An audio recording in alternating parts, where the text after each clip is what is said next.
Por lo general, es oportuno y seguro decirle a un pecador que se arrepienta. Eso es normalmente lo más seguro y lo más general. Digo por lo general, porque a veces el Espíritu de Dios parece no dirigir tanto la atención del pecador a sus propios pecados como a otra cosa. En los días de los apóstoles, las mentes de la gente parecían estar agitadas principalmente en la pregunta de si Jesús era el verdadero Mesías. Ahí estaba todo. O sea, Pedro no le leyó Gálatas 5:19 al 21 con toda la lista de pecados a los cuando él predicó ahí en Hechos 2. Pero ¿qué sí les predicó? Que Jesús era el Cristo y que ellos habían matado al Cristo. Con eso le estaba trayendo convicción de pecado.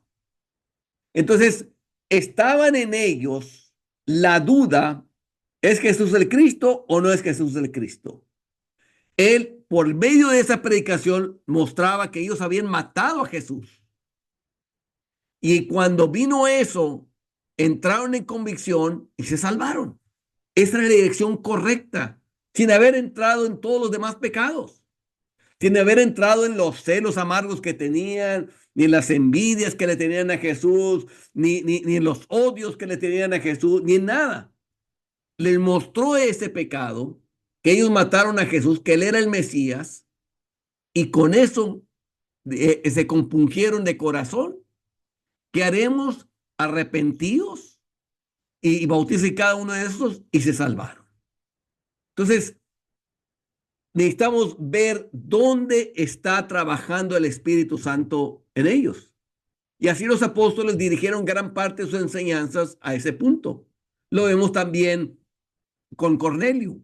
También lo mismo, y lo vemos en Hechos 3, cuando sanaron al hombre del templo de la Hermosa. Vemos lo mismo.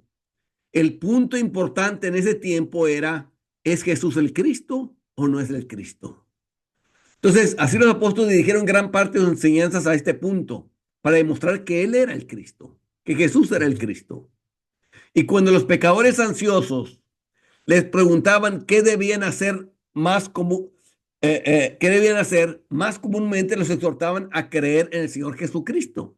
O sea, creer en Jesús, que fue la instrucción que le dio el apóstol Pablo al carcelero. Cuando le preguntó, ¿qué debo hacer para ser salvo? Él le contestó, cree en el Señor Jesucristo y serás salvo tú y tu casa. Algunos quieren decir, bueno, no está hablando sobre arrepentimiento al carcelero, al carcelero. Bueno, es que va implícito en el creer en el Señor Jesucristo, va implícito ahí el arrepentimiento. ¿Por qué? Porque ya no va a creer en ninguna otra cosa más que en el Señor Jesucristo. Si antes creía en todos los ídolos que tenían los romanos, ya va a dejar de creer en todos los ídolos que tenían en los romanos y solamente va a creer en el Señor Jesucristo. Eso es arrepentimiento. Entonces, ahí va implícito en el creer el arrepentimiento, que ya va dejando todo lo que él creía antes y solamente va a creer en el Señor Jesucristo, que toda su confianza va a estar puesta en el Señor Jesucristo. Se insistía en este punto porque aquí era donde el Espíritu de Dios estaba luchando con ellos. En ese era el punto donde estaban ellos atorados y el Espíritu de Dios lo estaba marcando y ellos simplemente cooperaron con el Espíritu, que era lo que estaba sucediendo. Y este era el tema que agitaba especialmente la mente de las personas. Y en consecuencia, esto probablemente sería lo primero que una persona haría al someterse a Dios: creer en el Señor Jesucristo. Era el gran punto en cuestión entre Dios y el judío y el gentil de aquellos días, si Jesucristo era el Hijo de Dios. Y nosotros vemos por las epístolas que ese era el gran punto en cuestión. ¿Es Jesucristo el Hijo de Dios o no? Y entonces en todas las epístolas vemos cómo el apóstol Pablo se esforzaba en demostrar que Jesús era el Cristo, el Mesías prometido en las Escrituras. Ese era el gran punto. Era el punto en disputa.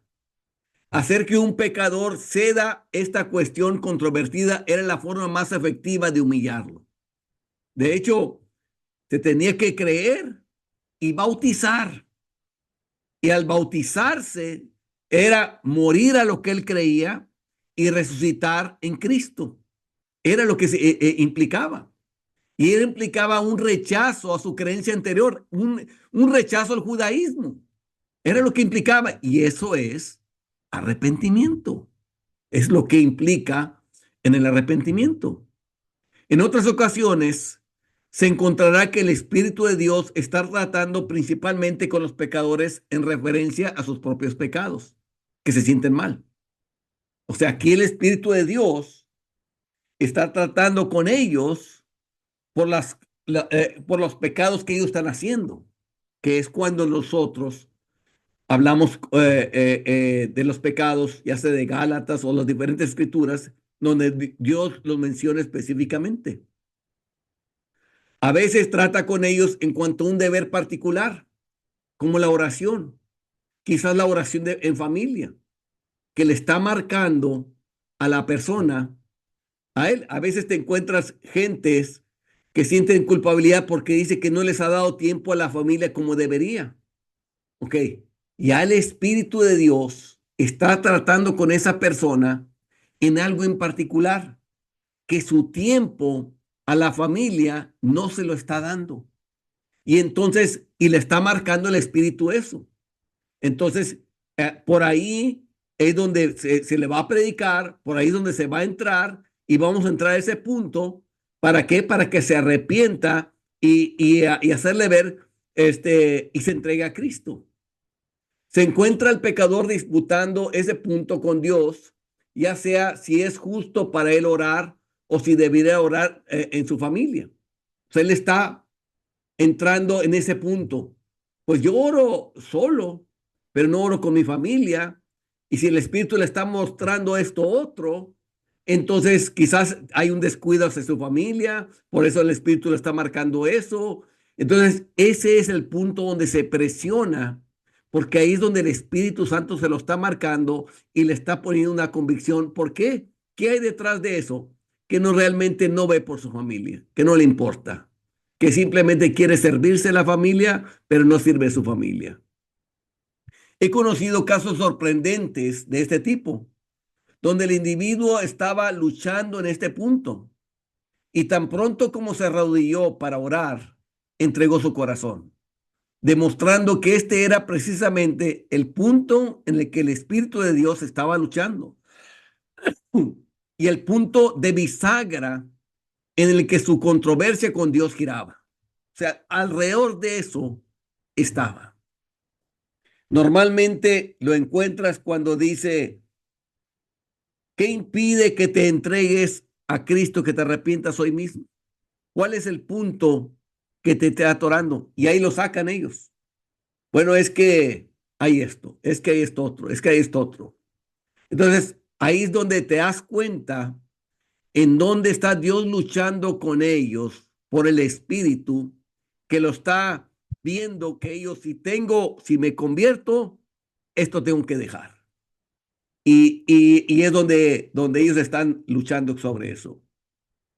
Eso fue la conversión. ¿Cuál fue la conversión? Cuando esa persona se dio cuenta que debe orar con su familia y cuando se puso de rodillas y lo hizo y dio su corazón a él y estaba dispuesto a hacerlo, se convirtió de inmediato.